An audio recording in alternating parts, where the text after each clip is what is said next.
Hello मेरे प्यारे दोस्तों, आज आपके लिए लेकर आ गए बकरीद पर ज़बरदस्त शायरी। तो चलिए वीडियो को स्टार्ट करते हैं। ये मेरे एसएमएस मेरे दोस्त के पास जाना, वो बिजी हो तो शोर मचाना। ये मेरे एसएमएस मेरे दोस्त के पास जाना, वो बिजी हो तो शोर मचाना। जब वो फ्री हो जाए तो धीरे से मुस्कुराना।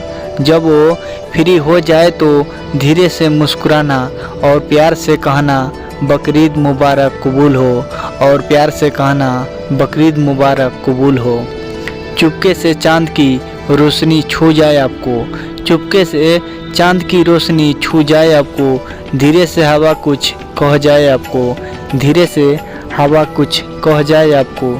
दिल से जो चाहते हो मांग लो खुदा से, दिल से जो चाहते हो मांग लो खुदा से। हम दुआ करते हैं मिल जाए वो आपको, हम दुआ करते हैं मिल जाए वो आपको। हैप्पी बकरीद, बकरीद मुबारक। अगर ये वीडियो आपको अच्छा लगा हो तो इस चैनल को सब्सक्राइब कीजिए और साथ में घंटी के बटन को दबाएं, ताकि इससे भी ज़बरदस्त वीडियो आपके पास जाते रहें। धन्यवाद।